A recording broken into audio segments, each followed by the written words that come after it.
വീട് വെക്കാൻ പോകുന്നവരാണ് നിങ്ങൾ.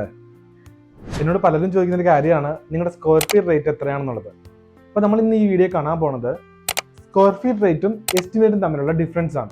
നിങ്ങൾ ഈ സ്ക്രീനിൽ കാണുന്നത് രണ്ട് ബിൽഡിങ്ങിന്റെ പ്ലാനുകളാണ്. Building a, building b. ഇത് രണ്ടും 400 സ്ക്വയർ ഫീറ്റ് ഉള്ള രണ്ട് ബിൽഡിങ്ങുകളാണ്. എന്നാൽ ബിൽഡിംഗ് എയിൽ 2 ബെഡ്റൂമും ഒരു സിറ്റ് ഔട്ടും 2 ബാത്റൂമും ഉണ്ട്. ബിൽഡിംഗ് ബിയിലാവട്ടെ ഒരു സിറ്റ് ഔട്ടും ഒരു ബെഡ്റൂമും ഒരു ടോയ്ലറ്റും ആണുള്ളത്. ഇതിന്റെ രണ്ടിന്റെയും കോസ്റ്റ് എങ്ങനെ കണ്ടുപിടിക്കാം? സോ ബിൽഡിംഗ് എയുടെ കോസ്റ്റ് നമ്മുടെ നാട്ടു നടപ്പനുസരിച്ചിട്ട് നമുക്ക് ഒരു സ്ക്വയർ ഫീറ്റ് ആയിട്ട് കണക്ക് കൂട്ടുകയാണെങ്കിൽ, സോ സ്ക്വയർ ഫീറ്റിന് 2000 രൂപ എന്ന നിലക്ക് കാണുകയാണെങ്കിൽ ഏകദേശം 8 ലക്ഷം രൂപയാകും ബിൽഡിംഗ് എ പണിയാനായിട്ട്. എന്നാൽ ബിൽഡിംഗ് ബിയിലോട്ട് വരാൻ നേരത്ത് നമുക്കൊന്ന് എസ്റ്റിമേറ്റ് എടുത്ത് നോക്കാം. കുറച്ചുകൂടെ സിമ്പിൾ ആയിട്ട് പറയാനാണെങ്കിൽ ബിൽഡിംഗ് എയുടെ ടോട്ടൽ വോൾ ലെങ്ത് എന്ന് പറയുന്നത് 38.5 മീറ്റർ ആണ്. എന്നാൽ ബിൽഡിംഗ് ബിയുടേത് 29.3 മീറ്റർ ആണ്.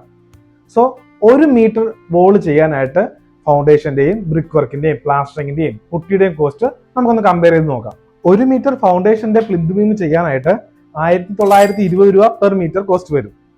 ബ്ലോക്ക് വർക്കിനാണെങ്കിൽ 4800 രൂപ പെർ മീറ്റർ കോസ്റ്റ് വരും.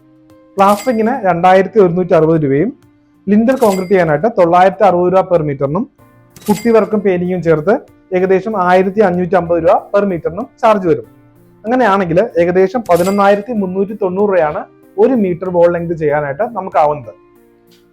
സോ 9.2 മീറ്റർ നമ്മൾ അവിടെ കുറയാൻ നേരത്ത് 9.2 മീറ്ററിന് 11390 കൊണ്ട് ഗുണിക്കാൻ നേരത്ത് 1,04,788 രൂപയാണ് നമുക്ക് സേവിങ്സ് വരുന്നത്. അതായത് ബിൽഡിംഗ് എ പണിയുന്നതിനേക്കാളും ബിൽഡിംഗ് ബി പണിയാനായിട്ട് 1,04,788 രൂപയുടെ കുറവേ നമുക്ക് ആവുന്നുള്ളൂ. അപ്പോൾ എങ്ങനെയാണ് ബിൽഡിംഗ് എക്കും ബിൽഡിംഗ് ബിക്കും സെയിം കോസ്റ്റ് സ്ക്വയർ ഫീറ്റ് റേറ്റിൽ വരുന്നത്? രണ്ടും 400 സ്ക്വയർ ഫീറ്റ് ആണല്ലോ. പക്ഷേ ബിൽഡിംഗ് എ പണിയുന്നതിനേക്കാളും 1 ലക്ഷം രൂപയ്ക്ക് അടുത്ത് കുറവാണ് ബിൽഡിംഗ് ബി പണിയുന്നത്.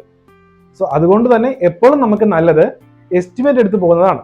കാരണം ഭിത്തികളുടെ എണ്ണം കുറയുമ്പം നമുക്ക് അവിടുത്തെ ഫൗണ്ടേഷന്റെ ഇത് കുറയും. അതുപോലെ തന്നെ അവിടുത്തെ പെയിന്റിങ്, പ്ലാസ്റ്ററിങ്, പുട്ടി വർക്ക്, അങ്ങനെ എല്ലാം കുറയും. സ്ക്വയർ ഫീറ്റ് റേറ്റ് ചെയ്യുന്നത് കൊണ്ട് നമുക്ക് ഫ്ലോറിന്റെയും മേളത്തെ റൂഫ് കോൺക്രീറ്റും മാത്രമേ രണ്ടിനും സെയിം ആയിട്ട് വരുന്നുള്ളൂ. പക്ഷെ ഭിത്തികളുടെ എണ്ണത്തിലും ഭിത്തികളുടെ ലെങ്തിലും ഒക്കെ വരുന്ന വ്യത്യാസം നിങ്ങളുടെ കൺസ്ട്രക്ഷന്റെ കോസ്റ്റിനെ സേവ് ചെയ്യുന്നതിന് കാരണമാവുന്നു.